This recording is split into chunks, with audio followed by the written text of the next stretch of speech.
I was in foster care, so I grew up in Wellington. Okay. So that's super white, you know. So the only like African American kids were me and my sisters, and Really? like our foster parent was white, and so it wasn't really a lot of like black kids or anything in our class. But I mean, we weren't really treated differently or anything. Yeah, right. no. Good. I mean, I feel like. Hi, Laura. So this is my video response for our final assignment for our capital interview and report.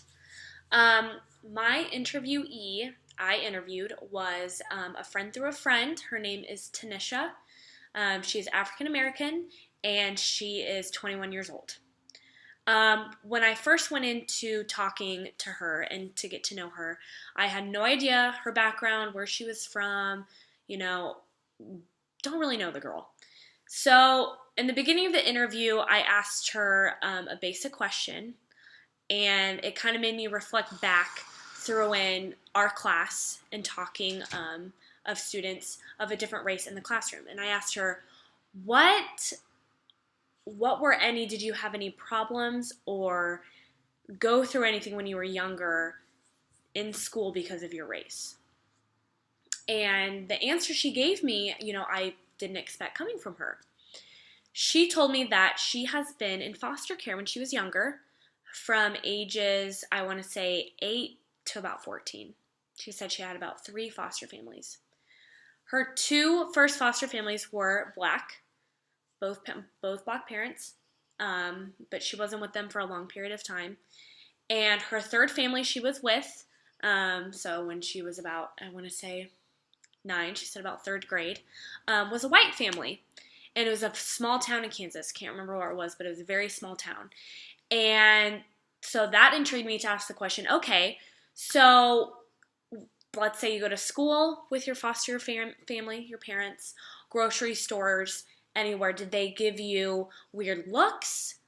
Did they, notice that they weren't black like you were, or vice versa? Like, did anyone treat you differently because of your foster parents? And because I remember we talked in class, and I've heard some scenarios where they did stare at them differently, and they knew that they, other people knew that they weren't the same. Well, that wasn't the case for Tanisha. She told me, our town was so small, it was like 600 people, that no one second guessed it. And she's like, but the majority of the town was white. But their town, she said she got lucky because their town was so small that people didn't look twice at them, at the grocery store, at school. And she's, when I would get to school, she's like, none of my classmates ever, second questioned, my parents. They weren't like, oh, your parents are white and you're black. So I found that very interesting. And I think I remember talking in class, about previous, families or foster children that people did notice and they did say something. But I think it depends on where you live. Because with Tanisha, she lived in a town of 600 people, and everyone knew everyone. So, they knew the foster family. They knew that family takes in foster kids. So I thought that was very interesting, especially with her growing up.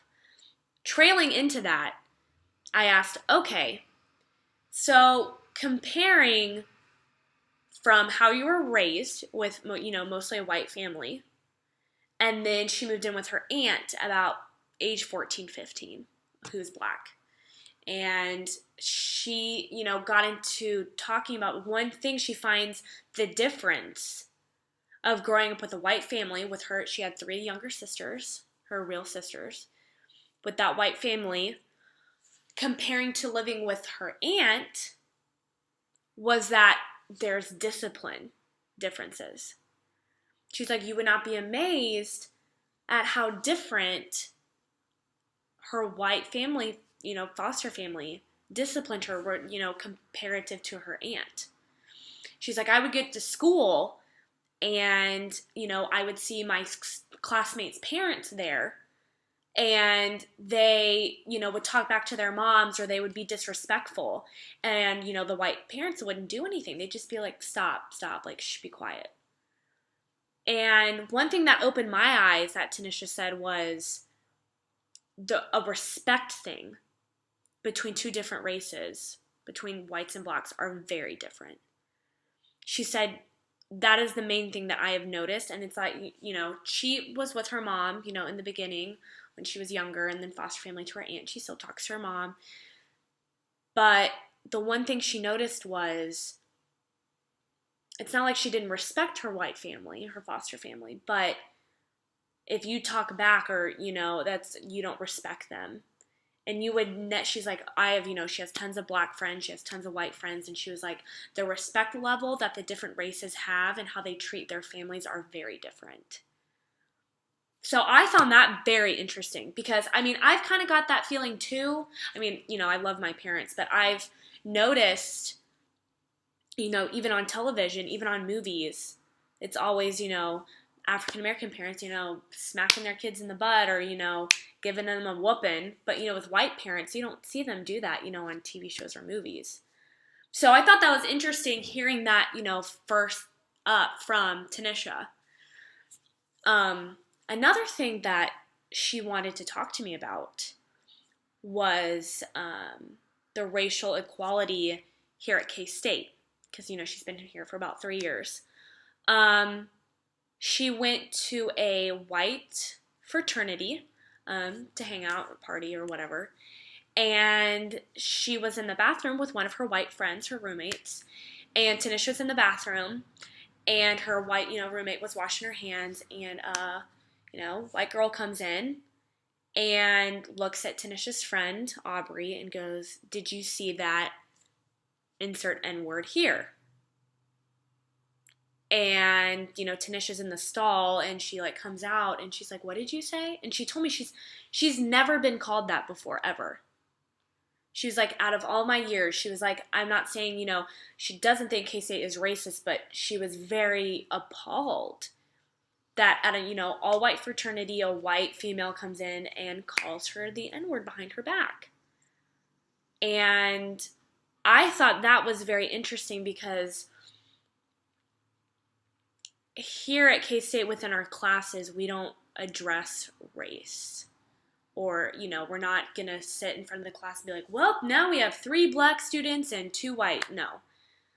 So I think that's interesting, behind the scenes from the classrooms.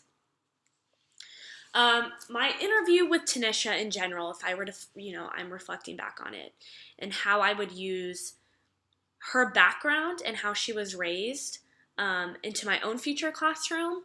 Luckily, Tanisha was raised in such a small town that she never, did have judgment or she, was never looked at differently with her peers.